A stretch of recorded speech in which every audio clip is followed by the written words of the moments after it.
मैं आपको मुंशी प्रेमचंद की लिखी हुई कहानी बड़े घर की बेटी सुना रही हूँ।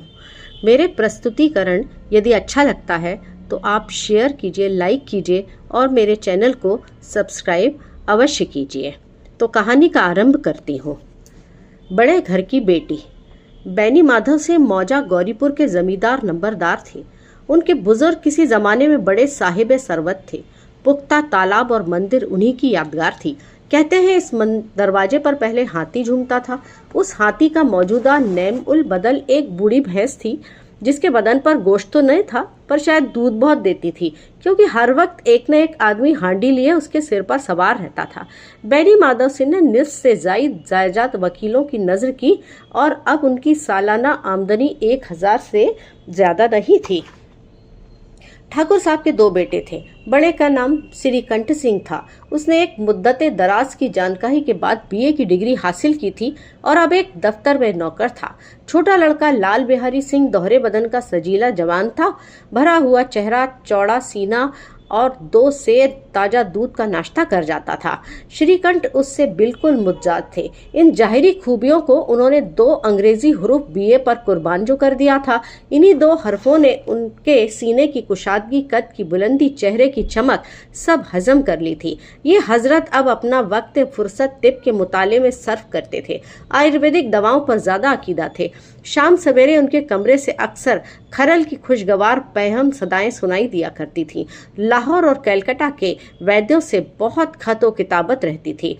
श्रीकंठ इस अंग्रेजी डिग्री के बावजूद अंग्रेजी मुशात के बहुत मद्दाह न थे, बल्कि इसके बरक्स वो अक्सर बड़ी शद्दो मत से उसकी मजम्मत किया करते थे। इस वजह से गांव में उनकी बड़ी इज्जत थी। दशहरा के दिनों में वो बड़े जोश से रामलीला में शरीक होते और खुद हर रोज कोई न कोई रूप भरते। उन्हीं की जात से गौरीपुर में रामलीला का वजूद हुआ। पुराने रस्मों रिवाज का उनसे ज्यादा पुरजोश वकील मुश्किल से होगा। खुसूसन मुशर्रका खानदान के वो जबरदस्त हामी थे। आजकल बहुओं को अपने कुनबे के साथ मिलजुल कर रहने में जो वहशत होती है, उसे वो मुल्क और कौम के लिए फाल बद ख्याल करते थे। यही वजह थी कि गांव की बहुएं उन्हें मकबूलियत की नज़र से देखती थीं। बाज शरीफ जादियां तो उन्हें अपना दुश्मन समझती थी। खुद उन्हीं की बीवी उनसे इस मसले पर अक्सर जोर जोर से बहस करती थी, मगर इस वजह से नहीं कि उसे अपने सास ससुर देवर जेठ से नफरत थी, बल्कि उसका ख्याल था अगर गम खाने और तरह देने से कुनबे के साथ निभा न हो सके तो आए दिन की तकरार से जिंदगी तल्ख करने के बजाय यही बेहतर है कि अपनी खिचड़ी अलग से पकाई जाए। आनंदी एक बड़े ऊंचे खानदान की लड़की थी। उसके बाप एक छोटी सी रियासत के तौलेदार थे। आलीशान महल, एक हाथी, 3 घोड़े, 5 वर्दीपोश सिपाही, फिटन, बहलिया, शिकारी कुत्ते, बाज, बहरी, शिकरे, जर्रे, फर्श फरोश, शीशा आलात, ऑनरेरी मजिस्ट्रेटी और कर्ज जो एक मुअज्जद तल्लुकदार के लवाजिम है, वो उनसे बहरावर थे। भूप सिंह नाम था। फराग दिल, हौसलामंद आदमी थे, मगर किस्मत की खूबी लड़का नहीं था। 7 लड़कियां ही लड़कियां हुई और 7 जिंदा रही। अपने बराबर या ऊंचे खानदान में उनकी शादी करना अपनी रियासत को मिट्टी में मिलाना था। पहले जोश में उन्होंने 3 शादियां दिल खोल कर की, परंतु जब 15-20 हजार के मकरूज हो गए तो आंखें खुली, हाथ पैर पीट लिए। आनंदी चौथी लड़की थी, मगर अपनी सब बहनों से सबसे ज्यादा सुंदर और नेक। इसी वजह से ठाकुर भूप सिंह उसे बहुत प्यार करते थे।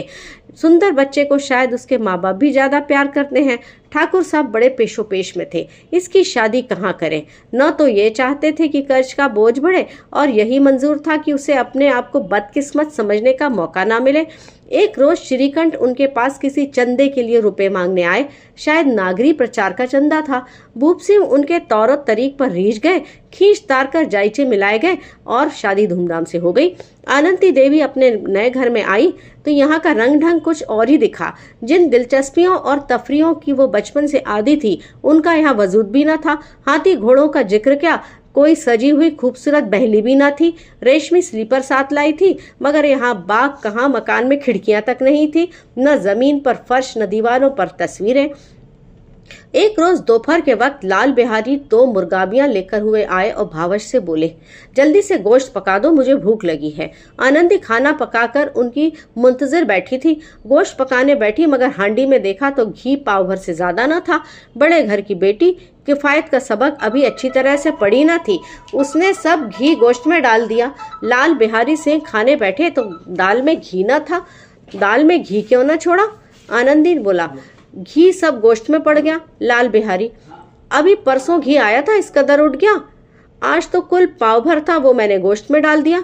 जिस तरह सूखी लकड़ी जल्दी से जल उठती थी, उसी तरह भूख से बावला इंसान जरा जरा पर तुनक जाता था।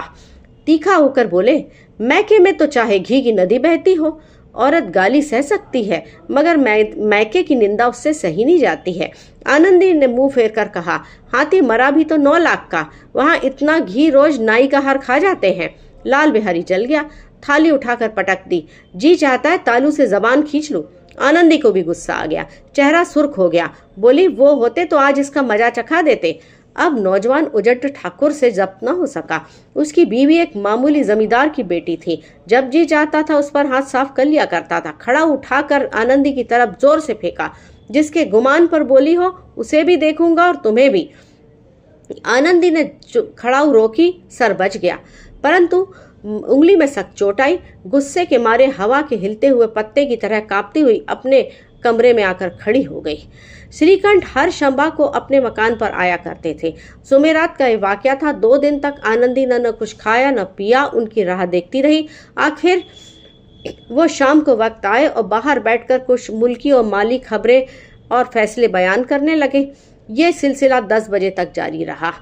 2-3 घंटे आनंदी ने बड़े इस्तिराब के आलम में काटे। पंचायत उठी। जब तखलिया हुआ तो लाल बिहारी ने कहा, भैया जरा घर में समझा दीजिए, जबान संभाल कर बातचीत किया करें, वरना नाहक एक दिन खून हो जाएगा। बैनी माधव ने शहादत दी, बहू बेटियों की ये आदत अच्छी नहीं कि मर्दों के मुंह लगे। लाल बिहारी बोले, वो बड़े घर की बेटी है, हम लोग भी कोई तो कुर्मी ना कहा, हम लोग भी कोई गरीब नहीं है। श्रीकंठ, आखिर बात क्या हुई? लाल बिहारी, कुछ भी नहीं, यूं ही आप उलझ पड़ी। मैके के सामने हम लोगों को कुछ समझती ही नहीं। श्रीकंठ खा पी कर आनंदी के पास गए। वो भी भरी बैठी थी और ये हजरत भी कुछ तीखे थे। आनंदी ने पूछा, मिजाज तो अच्छा है? श्रीकंठ बोले, बहुत अच्छा है, पर आजकल तुमने घर में क्या तूफान मचा कर रखा हुआ है। आनंदी को गुस्सा आ गया, बोली, जिसने तुमसे ये आग लगाई है उसे पाऊं तो मुंह झुलस दूं। श्रीकंठ बोले, इस कदर तेज क्यों होती है, कुछ बात तो कहो। क्या कहूं, किस्मत की खूबी है, वरना एक गंवार लौंडा जिसे चपरासी गिरी करने की भी तमीज नहीं, मुझे खड़ाऊ से मारकर अकड़ता फिरता है, और तुम पूछते हो घर में तूफान क्यों मचा कर रखा है। आखिर कुछ कैफियत तो बयान करो, मुझे तो कुछ मालूम ही नहीं। परसों तुम्हारे लाडले भाई ने मुझे गोश्त पकाने के लिए कहा, घी पाव भर से ज्यादा नहीं था, मैंने सब गोश्त में डाल दिया। जब खाने बैठा तो कहने लगा कि दाल में घी नहीं है। बस उसी पर मेरे मैके को भला बुरा कहने लगा। मुझे बर्दाश्त नहीं हुआ, मैंने ये बोल दिया कि इतना घी तो वहां पर नौकर खा जाते हैं और किसी को खबर नहीं होती है। बस इतनी सी बात पर उसने चप्पल फेंक कर माँ की मारी, अगर हाथ से न रोकती तो सर फट जाता। श्रीकंठ की आंखें लाल हो गई। ये लड़का तो बहुत ही बदमाश निकला। आनंदी रोने लगी, जैसे औरतों का कायदा होता है, क्योंकि आंसू उनकी पलकों पर रहते हैं। रात भर करवटें बदलते रहे। आनंदी के आंसुओं ने आज जहरीली शराब का काम किया। सवेरा होते ही अपने बाप के पास जाकर बोले, दादा, अब मेरा निभाह इस घर में नहीं होगा। ये श्रीकंठ ने अपने कई हमजोलियों को 12 आड़े हाथों ले लिया था। जब भी कोई दोस्त उनसे ऐसी बातें कहता तो मजाक उड़ाते, अरे तुम बीवियों के गुलाम हो, उन्हें काबू में रखने के बजाय खुद उनके काबू में हो जाते हो।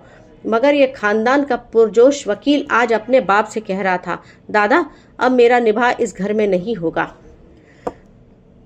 बैनी माधव घबरा कर उठ बैठे। क्यों? श्रीकंठ, इसीलिए मुझे भी अपनी इज्जत का कुछ ख्याल है। आपके घर में अब हठधर्मी का बर्ताव होता है। जिनको बड़ों का अदब होना चाहिए वो उनके सर चढ़ते हैं।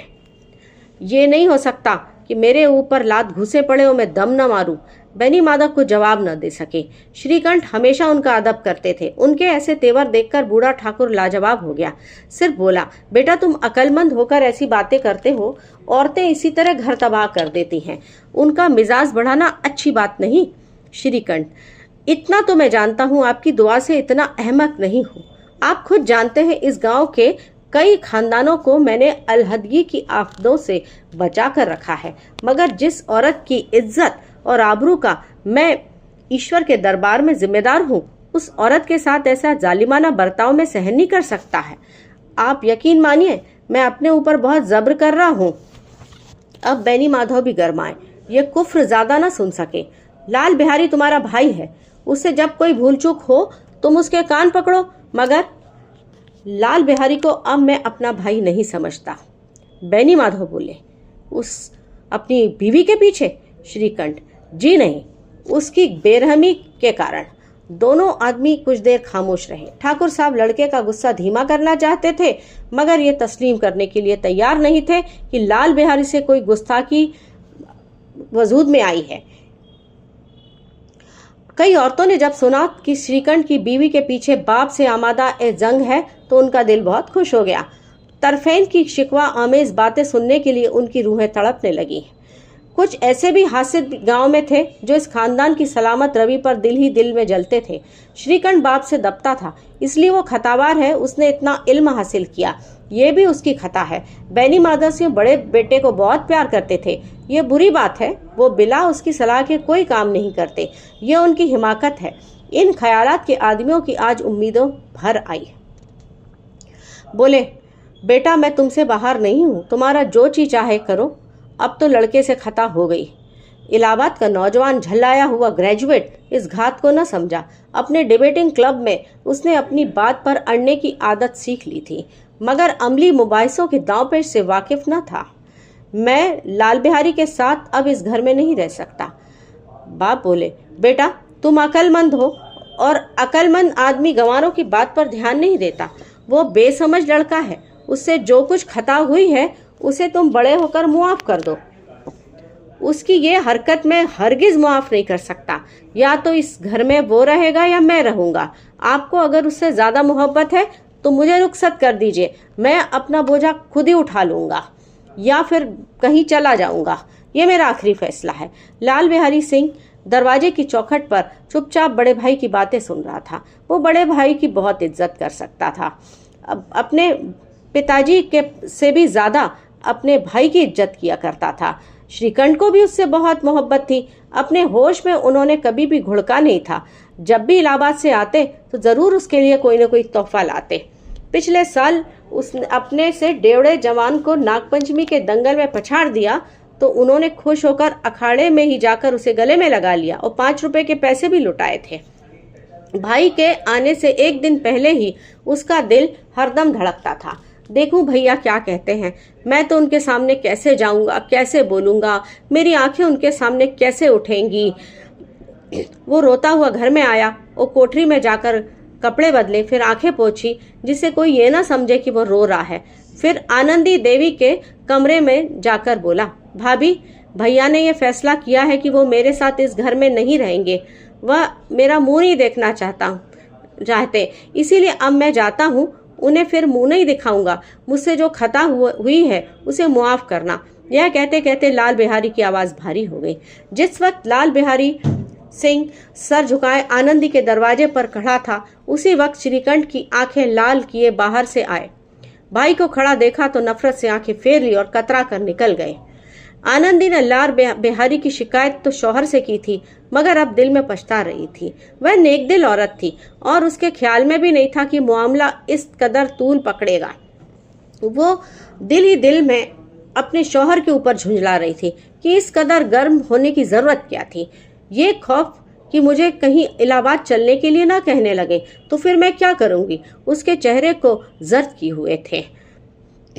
वो रोने लगी। दिलों का मैल धोने के लिए आंसू से ज्यादा कारगर कोई चीज नहीं है। श्रीकंठ को देखकर आनंदी ने कहा, लाला जी बाहर खड़े हैं, बहुत रो रहे हैं। श्रीकंठ बोले, तो मैं क्या करूं? आनंदी बोली, अंदर बुला लो, मेरी जबान को आग लगे, मैंने कहाँ से वो झगड़ा उठाया। श्रीकंठ, मैं नहीं बुलाने का। पछताओगे, उन्हें बहुत ग्लानि हो रही है, उनसे गलती हो गई है, वह मान रहे हैं, ऐसा ना हो कहीं चल दें। श्रीकंठ न उठे। इतने में लाल बिहारी ने फिर कहा, भाभी, भैया से मेरा सलाम कह दो, वो मेरा मुंह नहीं देखना चाहते, इसलिए मैं भी अपना मुंह उन्हें नहीं दिखाऊंगा। लाल बिहारी सिंह इतना कहकर लौट पड़ा और तेजी से बाहर के दरवाजे की तरफ जाने लगा। यकायक आनंदी अपने कमरे से निकली और उसका हाथ पकड़ लिया। लाल बिहारी ने पीछे की तरफ ताका और आंखों में आंसू भरकर बोला, मुझको जाने दो। कहाँ जाते हो भैया? जहां कोई मेरा मुंह न देखे। मैं नहीं जाने दूंगी देवर जी, मैं लोगों के साथ रहने के काबिल नहीं हूं। तुम्हें मेरी कसम, अब एक कदम भी आगे बढ़ाया तो जब तक मुझे ये मालूम मालूम हो जाए कि भैया के दिल में मेरी तरफ से कोई तकलीफ नहीं, तब तक मैं इस घर में हरगिज न रहूंगा।